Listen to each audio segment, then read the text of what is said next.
I'm an overthinker.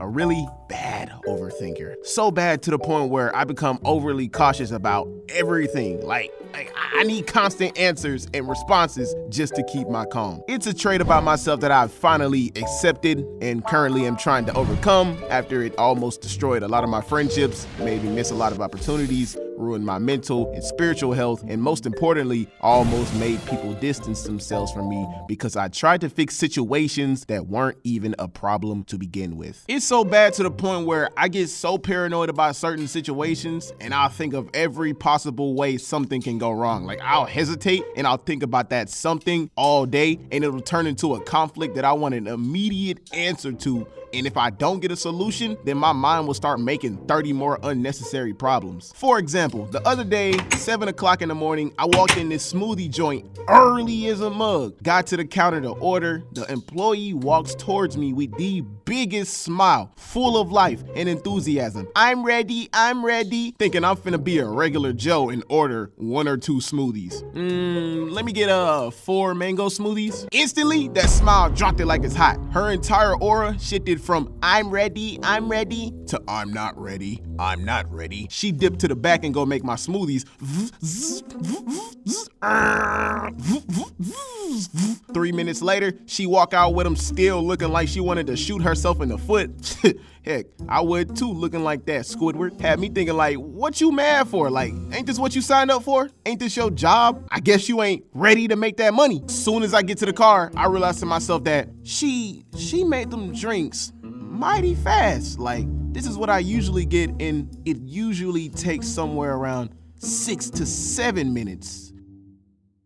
What if she spit in my drink? Took a dump in it, I don't even know. Isn't she had to have took a dump in Maybe she put bleach in it. She probably put laxatives in my drink. She put a glob of spit in my drink.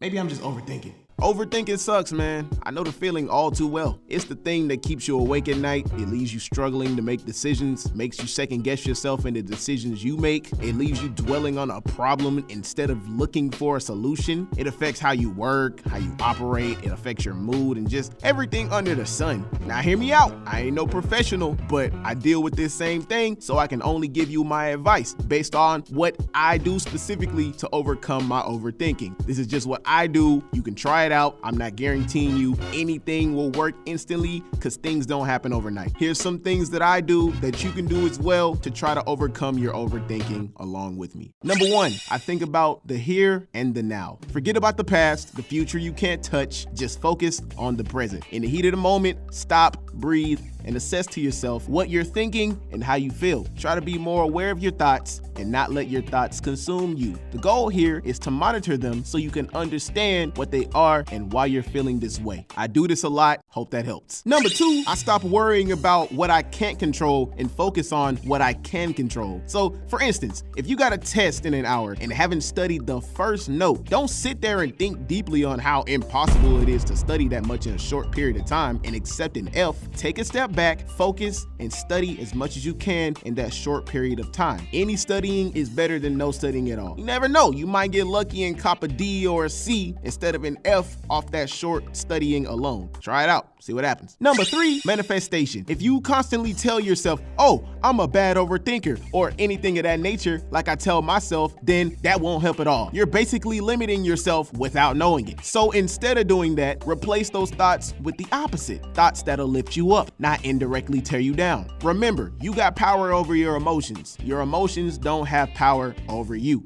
You know, unless you're a psychopath. I believe that what we say to ourselves is what we believe we are. If I constantly tell myself, oh, I don't overthink things, I don't let my past dictate my future, or I'm a clear thinker, and make the executive effort to make these positive emotions reality, then you're doing more good to yourself than bad. Try it out. Number 4, I practice becoming aware of what I fear. A lot of times we as human beings fear our imaginations more than we fear what's in the real world. Like, we're afraid more of what might happen or what might be, a mistake we can make, what people think of us, failures, all the above. These are some of the reasons why we overthink, in my opinion, based off of my experiences. So to combat this, one thing I try to do is to just jump into action with a contingency plan. Basically, constant acts of courage. Listen to me, and this is based off of experience. The more you put yourself in uncomfortable situations, the more those situations you'll be used to. Get comfortable with being uncomfortable. For example, when I can't make a decision quickly, beforehand, I'll just take a step back and ask myself, what's the worst that can happen? And when I figured out what's the worst that can happen, I'll make a contingency plan. Personally, I try to take baby steps towards my fears just to see what can happen so my fears won't control me. And usually this helps me gain more confidence so I can go in less afraid of what can happen. All right. These are things that I do to overcome this problem daily. I also pray a lot to the big homie upstairs. That really helps a lot because my relationship with the Father is very important for my mental health and spiritual health. He's the only person that can supply me with eternal peace. Philippians 4:7. I know this ain't your usual Storytime Devonte The One video. I got a playlist if y'all want to go check those out, but I really wanted to touch on this topic because I feel like there's people out there that may not have guidance. So I really hope this helps somebody out there watching. I want to thank y'all and the big homie upstairs for 400K subscribers on YouTube. It's been a long time coming. I've been creating content on YouTube since 2011 and didn't blow until 2020. Let me spit a rap for y'all real quick. I had a dream like Luther King. I never stopped until I reached it. They always doubted me. They really thought I couldn't achieve it. Bars, nigga! For my new goals, don't even worry about that, sweetheart, cause this is just the beginning. Niggas just riding waves. I really do the shit. I be sliding like roller skates. Keep it 100, these niggas mobbing like anime. She want a Super Saiyan, so I tell her don't be afraid. Then I'm out the door, yeah. Grab a 3-5 of the deuce, yeah. Paint the sky gold on them, yeah. Haters can't stop me with wishing. I hope my niggas don't end up switching. Gonna keep a pop-off, yeah. Put a red ribbon on me, fly away on Nimbus, yeah. Headed up the commies, I need me a bag full of senso to get me back started. You don't even know what I've been through. This train is hyperbolic.